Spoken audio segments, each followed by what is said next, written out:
এক সময়ের কথা, এক ছোট্ট গ্রামে একজন দারোয়ান ছিল। তার নাম ছিল রহিম।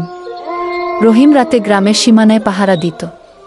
এক রাতে রহিম লক্ষ্য করল গ্রামের বাইরে বড় একটি বটগাছের নিচে একটি অদ্ভুত আলো জ্বলছে। সে মনে করল কেউ হয়তো গ্রামে প্রবেশ করার চেষ্টা করছে। রহিম ধীরে ধীরে গাছের দিকে এগিয়ে গেল।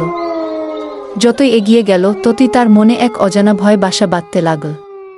গাছের কাছে পৌঁছে দেখল সেখানে কেউ নেই, কিন্তু গাছের নিচে একটি পুরানো শাড়ি পরে থাকা এক মহিলার ছায়া দেখা যাচ্ছে। মহিলাটি রহিমের দিকে তাকিয়ে হেসে বলল, তুমি এখানে কি করছো? এটা আমার জায়গা। রহিম ভয় পেয়ে গেল এবং দ্রুত দৌড়ে গ্রামে ফিরে এল। পরের দিন সকালে সে যখন ঘটনাটি গ্রামের বয়োজ্যেষ্ঠদের বলল, তারা বলল, ওই বটগাছের নিচে বহু বছর আগে এক মহিলার মৃত্যু হয়েছিল এবং তার আত্মা এখনও সেখানে বসবাস করে। এরপর থেকে রহিম আর রাতে কখনোই বটগাছের দিকে যায়নি।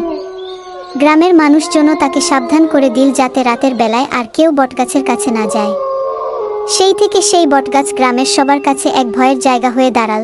এটা শুনে মনে হতে পারে এটা একটা গল্প, কিন্তু রহিম কখনোই ওই বটগাছের কাছাকাছি আর যেতে পারেনি। সত্যি নাকি মিথ্যে কেউ জানে না, কিন্তু রহিমের মুখে সবসময় একটাই কথা শোনা যেত, ভূতের ভয় বটে, কিন্তু সে জায়গায় আর যায়নি।